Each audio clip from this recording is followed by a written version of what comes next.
Now, there's some topics that are critical and need a discussion. Absolutely. But if you're communicating with people effectively and getting them the messages that they need, everything does not have to be some hour-long meeting. Welcome to Your Intended Message, the perfect place for leaders and promising professionals who want to convey the intended message for greater success. Every week, we interview experts who address the challenges and best practices to deliver your message effectively. That might be one-to-one, one-to-few, or one-to-many. And perhaps the most important conversation, one-to-self. I'm your host, George Torok. My guest today is Alicia Webb. Here's 3 facts that I think you should know about Alicia. 1, she has a journalism background. She began her career as a general assignment reporter at an ABC affiliate. 2, she's a certified health and life coach. And 3, she's a big fan of Chicago sports. And I'm guessing that means the Bears, the Bruins, the Cubs. I'm a fan. I mean, it's hard to cheer for them in this current moment, but I am a fan, lifelong. Good for you. Good for you. Alicia, welcome to Your Intended Message. Thank you so much for having me, George. Delighted to be talking with you today. And our topic that we're going to explore is internal communication. And internal means within the organization. How does the CEO talk to management? How does management talk to staff? And how does staff talk back to management? Absolutely. It's got to go all ways. Absolutely. And when you work with companies, when they first come to you, what are the symptoms that something isn't working? What do they tell you that's not working? They say it's not working. Well, how do you know? What do they tell you? Well, I'll take a step back a little bit and start with during the COVID-19 pandemic, companies really started to realize how valuable in communicating with their employees became, because the world was just in a bit of a mess and companies weren't sure how to message. So I think there was a brand new value placed on internal communications during that time that we were in. But usually what it starts with is companies have done some type of internal survey or, some type of internal study and found that a lot of employees have said, I feel like I don't know what's going on, or I feel like I don't hear from CEO enough, or I feel the CEO enough, or I feel like I don't hear from my own boss enough. And companies probably feel like, well, we're emailing you X number of times a month, and they think that that's enough. But employees really, we're finding more and more want to feel engaged, want to feel like they're a part of a team. So most places, it starts with just that basic fact that employees are just saying, I want to hear more. I want to learn more about the business. How is the company performing? People really want and need to know what's going on within an organization, whether it's a company of 25 or 25,000. And Alicia, as you're saying that, I recall decades ago when I was starting with a big company. And I remember one of the first things that I was excited about was learning all about the company and, and different divisions and different markets. And when I talked about that to the staff that was there, I was surprised that they didn't know this. Exactly. And that's usually how it works, right? Leaders find out, say to their new hire, for example, well, how did you not know this? It was in such and such guidebook or such and such handbook. And those tools sometimes are just not appropriately used. And I think leaders forget that. People get so bogged down in their day-to-day work and whatever their job might be. And they forget that employees still need that one-to-one, that interaction. They need to know what's going on. So there's big opportunity in most places to work on that and fix that. And as you mentioned, certainly the pandemic was probably a wake-up call for a lot of companies, especially when people were working remotely and you can't see them, so you don't think of them and they don't think of you. And you think, oh, well, they're doing their job. They're not doing their job. Well, maybe, but maybe they need some interaction. Exactly. And they needed to hear updates. And I think the pandemic taught us that there's certainly a need for regular updates, whether in some companies, depending on, when it was going to be a return to work. What was return to work going to look like? Because I think we all remember during the pandemic, a lot of things happened and companies were like, oh, we're going to be back in X month. And then it changed because the virus numbers went up again. So you need to let people know what is taking place within the organization. And we're in kind of a crazy time where tech companies, for example, had a lot of layoffs. So people are dealing with this nervousness too about, instability in the economy. So I think the biggest job, the most important thing for leaders is to recognize, your employees are your most important asset. So you need to tell them what's going on. But B, they want to know what's happening within the organization. And you as a leader owe them that transparency. You really, really do. It's vital. And if you have employees that know what's going on, they're more likely to be happy employees and they're more likely to stay. Because that's a big part of the reason why people leave, right? They leave because they don't like their manager, perhaps. But a big part of the reason why people leave companies is because they don't feel connected. And that's the value of internal communications. You want people to feel connected, regardless of who they report to. They need to feel like they're a part of a team. And I think that's one of the things that came out of COVID for people was they wanted to be a part of something, a little bit bigger than them. And during the Great Resignation, people were leaving to do things that were of greater value to them. They were leaving because they felt like they weren't part of the team. So internal communications is a good place to start. It's a good foundation to keep people engaged, get them to stay. Are there best ways to communicate internally? That's a really good question. And I think that depends on your company and kind of the nature of what you do. Having things like quarterly town halls where the CEO is talking about the business is great. Employees really want to know what's going on. But there's also ways you can keep people updated via email, but you can have gatherings. What's one of the most important things that people talk about is culture. Culture is not just having a pizza party from time to time. How do you really truly keep those employees engaged and feeling like they're a part of a team? If you're a company that's, I referenced this earlier, 25 people, it's probably a little bit easier. You can get people together.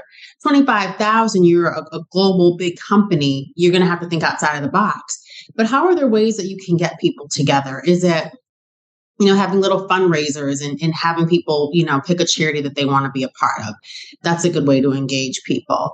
Like I talked about the town hall meetings, but even if it's a smaller team by team, if you're a team of 5 people, how do you get those 5 people together? And I know we're in a virtual world. In some places, everyone's not back in an office. But even still, how do you work to make sure everyone is engaged and knows what's going on? Like having a one-on-one conversation is a form of internal communications, talk to people. But I think that it is just vital that at most companies map out what an internal communications plan looks like. What do you have planned for the year? And every time you know that you have an announcement going out, employees need to know. Like, for example, if your company is going to have a massive layoff and it's going to be communicated externally, you've got to report it for various reasons. Employees should know about that first. No employee should ever hear about a big sweeping change to a company from an outside, from a news organization, for example. So those are the kinds of things to bear in mind when you're mapping out how you want to communicate things internally. And I'll give an example here for a company that I previously worked for. They were going through a massive kind of overhaul in terms of organization. There was a couple of vice presidents who were leaving, not on bad terms. They were retiring. Big name people who were going to be leaving the company. So there was going to be some shifting and some movements. People were going to have new reporting structures. It was a very, very significant change. And I was sitting in the office with the CEO and my boss, who was the vice president of communications, and we're mapping this out. And I'm like, so is a message going to go out to the entire employee population? How are we going to do this? And the CEO says, no, we're only going to tell senior managers and above. And my heart stopped. I was like, I really don't. And I think she probably saw it on my face, like the color kind of, the blood kind of draining from my face. I was like, oh my goodness, I don't think this is a good idea. And I asked her, I said, why wouldn't you tell everybody about this? This is a sweeping change. You've got people from your leadership team who are going to be leaving the company. What is the harm in this? And she's like, well, I don't want it in everybody's mind. I don't want everyone to know. I'm like, people need to know this. I said, this is how things get messed up. She was relying on people at a certain level to tell the more junior level people. I said, no, I really think they need to hear directly from leadership. This is a big important topic. I said, you can't count on, someone at a certain level. And I said, this is how things get messed up. It's like a game of telephone. By the time it gets to that junior analyst, they're going to hear something very different from the person who's at a vice presidency. So she's like, I can see how you're uncomfortable with this. So we took a step back and we kind of had leaders go on a road show and talk to people in person about it after the email went out. So we sent out a company-wide email, and then they went to the different facilities and talked to everyone about what this was going to look like, how they were going to be impacted. So there was a way to get the message out and then still make sure everyone knew about it.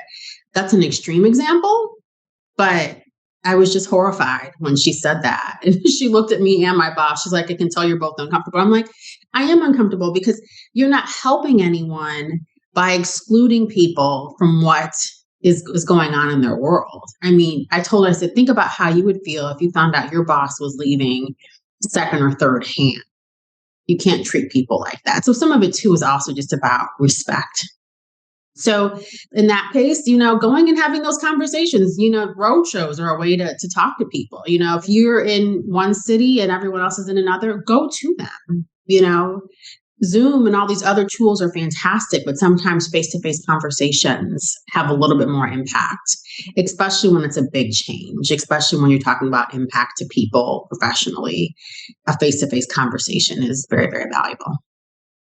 Alicia, what I heard there is first you said, so the proper way to do it is first send out a message to everyone. And the easiest way to do that is email. Email works, yeah. Email works. And then follow up right away with those town halls. Absolutely. And sometimes depending on the nature of the announcement, having multiple touch points in a topic is okay, because it also portrays that you care about this topic because, an email can get lost. If someone's not in the office, multiple things can happen. People could be away. If you have multiple touch points, especially if it's a big topic, people recognize that means that you care about it. If you're speaking to it more than one way, people will know that you value them. And at the end of the day, that's what people want. They want to know that they're valued and a part of your team. Email is great when used properly, but just make sure that you're following up with people. If you've sent an email out that's got some very sensitive information, circle back with your team members. Say the CEO has announced that someone, is leaving. Follow up with your employees and say, are there any questions that I can answer for you? Because this might be a trying time, that type of thing. Because employees really they want to be in the know. And I, as a communications professional, always fear that when a company makes a big announcement, that they didn't tell the employees first, that they'll find out the wrong way. And it's a bad business practice, but it's also just on a human level, it's just not a good thing. And I can see that failing to keep your employees informed demonstrates that, one, you don't trust them and you don't respect them. That's a good way to put it. That's a great way to put it. Now, what about the use of a video message from the CEO on a monthly basis? I think that's also great. That we've got great tools. That's the other thing where we've come in our technology. There's great tools out there that you can use. Just make sure you're using them appropriately. A video message from the CEO announcing a great new initiative, that type of thing. A very positive message, I think, is great. I would not use a video message to announce significant layoffs or some type of organizational overhaul. I wouldn't do that. But if you've got some big exciting news and your stock price has done well or something like that, absolutely. Video is a great tool. And honestly, video is a good tool. And I think you know this, George. People don't read as much anymore. People have very, very short attention spans. So if you can put together a minute 30 video, absolutely. It's a great way to still get your message out in a good way, if your leader is comfortable with it. I know some leaders don't particularly like video, so be mindful of that. Get to know your leader and how they feel about being on video, because it's not everybody's favorite thing.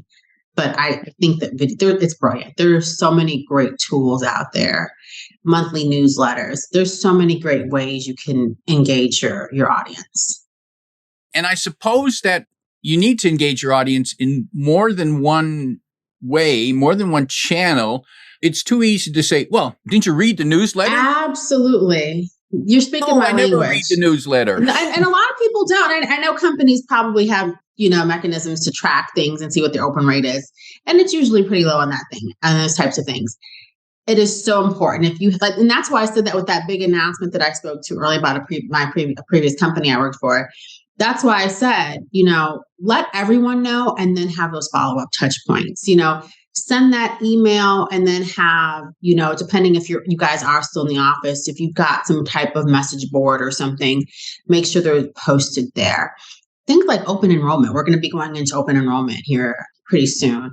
You're going to have to send multiple messages about that, letting people know to sign up for their benefits, things like that. You can't send one message and say open enrollment starts on this date and expect everyone to just enroll in their benefits like they're supposed to. That's just not the way it works. So you have to have touch points on some things many, many times before people are going to catch on to it. But yeah, sometimes you have to over communicate. And I know people don't like to do that, but it also depends on the message, because the last thing you want is for people to not know what is going on in the world around them. And not only do people have short attention spans, people are busy. Depending on the nature of your company, what's going on, you as an employee might be doing the work of 2 or 3 people. So be mindful of that as well. And I can see the importance of communicating with staff when there's change, either good or bad. Absolutely. How about when it's not about change, it's simply reinforcing a message? And the lesson that comes to my mind, and perhaps if you have kids, you've said this before, how many times do I have to tell you? Yes. And that's kind of like what I just spoke about with the benefit enrollment. That's a perfect example. Don't forget. And in reinforcement, it's tricky because these are adults, but adults also don't always pay attention. So reinforcement is a beautiful thing. And that's why sometimes a message might start with very high senior level individuals. Then it needs to come down from the boss directly to their individual staff. But reinforcement is, you have to reinforce, like we are getting close to the end of the calendar year. So you're probably going to want to start reinforcing what goals did we set, go back to what you established for the beginning of the calendar year. What did you want to work on? Check in on people. That's why it's important to check in with people on a regular basis. That's why things like town halls from time to time are important. So people can see how they're tracking, so that you don't get to December 1st and everything's shocking. Or you find out on December 1st, oh my goodness, we're not going to make our company goals. My advice when I work with clients is map out what you want people to know. What are you trying to accomplish for the year? Because your internal communications plan should map to what the overall company strategy is, whatever the company goals are. The internal communications plan needs to be a part of that as well. And then if something happens in the news too, make sure people, if are there resources available for that? We're in a very, very crazy time. It's okay to speak to those things to employees when there's been some type of tragedy. Let employees know that there are places that they can go, people that they can talk to when something really, traumatic happens in the world around them. Those are all things to kind of bear in mind, because there are going to be, there might be a crisis, there might be something might happen. Make sure employees have access to all the information that they need, regardless of what's going on. Do you believe that we need more meetings? Or oh my God, we need fewer meetings. I don't know anyone who thinks we need more meetings. And I think a lot of people, and there's all sorts of memes out there that said this could have been an email. We don't need tons and tons of meetings. If you provide people with the information they need adequately, you don't have to have a meeting about it. Now, there's some topics that are critical and need a discussion. Absolutely. But if you're communicating with people effectively and getting them the messages that they need, everything does not have to be some hour-long meeting. No, I've not met one person who's like, yeah, sign me up for more meetings. Give people what they need, give them the tools, give them the resources, and they can effectively do their job. And make sure you're communicating with them appropriately. But no, everything does not need to be a meeting. I do think leaders need to get in front of their staff on a regular basis, for the good of the organization. But no, we don't need more meetings. I don't know anyone who has time for more meetings, quite honestly. Good. Oh, I'm so glad you said that, because and more meetings doesn't necessarily mean that it's more communication. And it doesn't mean you're more productive either, right? Because sometimes meetings are just you're checking in, you're doing project status updates. More meetings does not mean more productivity or effective communication, because sometimes you're just talking at each other, nothing's getting done. If you do what you're supposed to behind the scenes, effectively, write and talk through your strategy, you don't have to have a big discussion every single time. Now, when it comes to providing information, it's easy to believe that, well, we provided the information, therefore our job is done. But how do we check in with staff to actually see if they understood, and especially the implication of this information? I love that question. That is a great, great question, because you're right. I think so many times people think, well, I've sent the message and now I'm done. You can't rely on that. You can't just think I've done what I'm supposed to. I'm going to walk away. You need to, as a communicator, I am always in touch with people. You need to always connect with people, see what they're, how they're feeling about something, what the reaction has been. I encourage companies, and this is how we find out about people wanting to do more internal communications. Surveys are a great tool. Ask people what they've learned, what's going on, what they think. Make them anonymous, and people will tell you, what they really think about what the company is going on. But no, do not send a message and think that everything's done. You need to follow up. If you need to send that email again 2 weeks later, or that message, that announcement, let that be the case. But as leaders, as people in leadership capacity, you need to make sure you're touching base with your employees on a very regular basis, because you can't just rely on things. You need to know what people want to know, what's going on at the end of the day. Gotcha. For people who might be interested in the services you provide, the place to contact you is through the website brightspotpr.com, and that link, you can find that in the description below. Who should contact you? How best can you help them? That's a great question. And thank you for asking. How best I can help them? Who can contact me? Companies, medium and small, who are not sure how to build an internal communications plan, what they should be saying to employees, how to say it. Those are folks who I can work with and partner with. Anyone who's just like, we don't know what to do. We want to message our employees. We want to talk to employees, but we don't know where to start. I can help you get started in piecing that together. And I should have mentioned this earlier. So much about communications is telling a story. Tell a story. Do not just spit out facts and think that people are going to understand what you're saying. Tell a story, make it something that people can understand, align with, get behind. Because it's so easy to just say, Q3, we beat Q2, we did this, we're up X number of percent. Nobody's listening to that jargon. Make sure you're effectively telling a story so it's something that people can understand and identify with. But in answer to your original question, any company who is just kind of at a crossroads and does not know how to effectively speak to employees, those are the types of companies that I work with. Alicia, as we prepare to wrap up, if you could sit down with a business team leader who is responsible for conveying information to their team, if you could give them advice to test their message on its effectiveness, what would you suggest that they can do to test how effective their message is? Well, I think the most important thing, and I always tell leaders this, practice, your message. Never go up for the first time if you're delivering a keynote or something like that. Don't make that your first time. Practice your message, see how it lands, ask for feedback. If there's someone, a colleague, another professional, make sure that they listen to it, kind of gauge their reaction, and ask them, whoever you're practicing in front of, what key message did you pick up on? What did you think of what I just said? Repeat back to me what I just said to you too, because that way you can kind of gauge that was that what you really wanted them to focus on? Was that what you wanted them to pick up on? Make sure that you are really succinct in your message, because it's very easy, especially team leaders, to go on and on and on about a topic because it's something that they enjoy speaking about, but it doesn't mean the audience is going to enjoy it. So that's the first thing. Make sure you practice and get in front of people. And two, I think the most important thing is, I kind of mentioned this earlier, just make sure you are telling a story. Make sure it's effective, it's interesting. And I know sometimes things like financials, or if you've got hard news to share, it's tricky, but make sure you're engaging your audience. If you come on the stage, or, you're giving a presentation and you sound sad, they're going to pick up on that. So your energy needs to be as good and as positive as possible, so that you can keep that room excited and keep your team engaged. Because like I kind of mentioned before, we're in a place now where people aren't necessarily afraid to go to a different industry or try a different job.